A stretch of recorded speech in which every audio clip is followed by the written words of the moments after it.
Hello sparkly people, welcome back to my channel. I'm Vera Valentinaa, your favorite burlesque YouTuber, and on today's episode, we're talking about shoes. Specifically dancing in heels. But choosing the right shoe will help you learn better and dance longer. So here are 7 things for you to consider when choosing your dance shoes for burlesque. The first thing that you should consider when buying a pair of dance shoes for burlesque is the fit. Your burlesque dance shoes should fit like a glove. And when I say fit like a glove, I mean that they should fit snugly around the foot without putting too much pressure on it. Pro tip, I usually size a half a size or a full size down when purchasing dance shoes, just so I can get that specific fit. Of course, sizing depends on the manufacturer, so be sure to check out those size charts. Now you have to decide whether you want an open-toed shoe or a closed-toed shoe. Generally speaking, in dance, we wear open-toed shoes for more rhythmically styled dances like salsa, rumba, swing, jazz sometimes. Specifically because those dance styles require pointing the toes and articulation of the feet, which is a lot easier to do in an open-toed shoe than a closed-toed shoe. Typically, the closed-toed shoe is used for more standard, smooth dances that require a traditional look. You'll also find that most character shoes are closed-toed. For my burlesque beginners, my suggestion would be an open-toed shoe.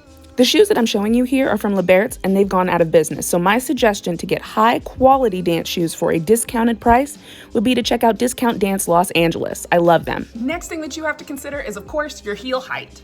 Most ballroom and character shoes will have heel heights that range anywhere between about a ½ an inch all the way up to 4.5 to 5 inches, depending on the manufacturer. Of course, you want to choose the style that offers you the most comfort, as well as gives you the aesthetic that you're looking for. Me personally, I'm a height queen. The higher the heel, the closer to the burlesque gods. For my burlesque babies, I think that you should start with a lower heel. Then, of course, as you get more comfortable dancing in heels, you can build your way up. The shape of the heel is also something to think about when choosing your burlesque shoes. Let's talk chunky heel versus stiletto. A lot of beginner burlesque dancers fall onto the chunky heel. Why? Because it offers you more stability. However, chunky heels usually have thicker soles, which means you cannot point or articulate your foot in said shoe. Chunky heel also allows you to sit back onto your heels while you're dancing, which is an absolute no-no. All dancers should be on the balls of their feet at all times, but I understand why beginners choose them. I find that the stiletto is for the more mature dancer. This is a dancer that understands their technique, constantly dancing on the ball of their foot, and have cultivated strong ankles and arches. The more that you dance in heels, the more your technique will improve, and the more your technique improves, the better equipped you are to dance in a higher heel. The next thing that you should look for when choosing a burlesque shoe to dance and or perform in is, of course, a suede sole.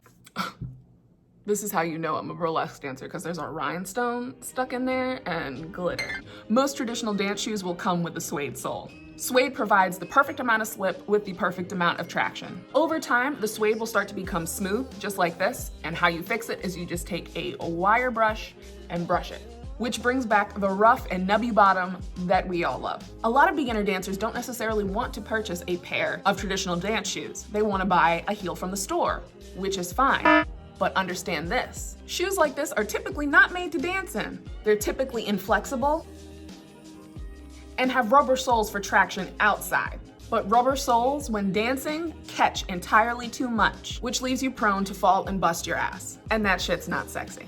While we're talking about the soles of our dance shoes, shoes with a platform are a no-no. The platform creates a space between your foot and the floor. Thusly, you can't feel the floor while you're dancing, which helps your body orient itself in space. When your body can't orient itself in space, it leaves you open and more prone to falling and busting your ass, which once again is not sexy. Now, some of you are saying, "But Vera, I see some burlesque dancers dancing in pleaser heels." AKA stripper shoes. Yes, you do. But have you noticed those dancers do any outlandish choreography in those shoes? I think not. If you decide to wear pleaser heels on stage, find that those shoes are best for strut routines with no serious choreography, no drop splits, no kicks, nothing crazy, so that you can maintain balance on top of those huge platforms. And plus, you'll also find it way easier to point your toes when you don't have a platform to fight through.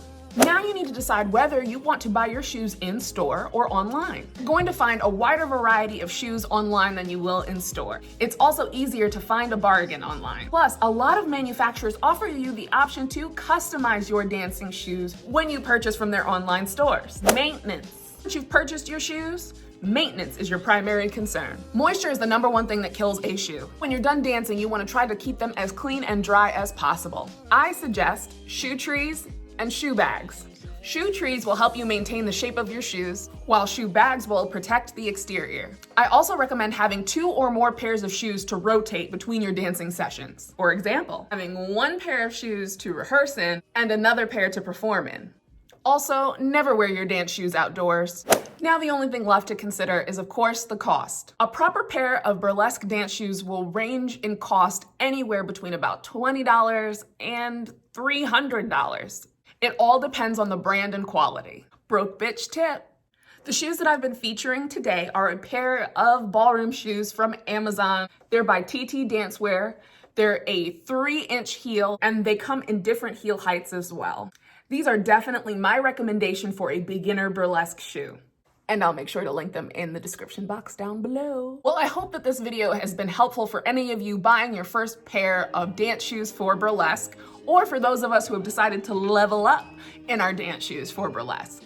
Of course, if you have any questions or need help choosing the right burlesque shoe for you, feel free to leave me a comment down below or shoot me a DM on Instagram. I am here to help you. Send me your questions, comment down below and tell me what you want to see next. And of course, as usual, I always ask you to like, comment, share, and subscribe to my channel so that you can go further faster in burlesque. I'm Vera Valentinaa, giving you the best in burlesque, beauty, and booty, and I'll catch you guys in the next video. You know, it's so funny. I saw these shoes in TJ Maxx and I immediately had to buy them. 1, because they were $5 on sale, but 2, don't they look exactly like the shoes that Raquel Reed wore in Rockabilly Roller Act? Except hers are green. I died.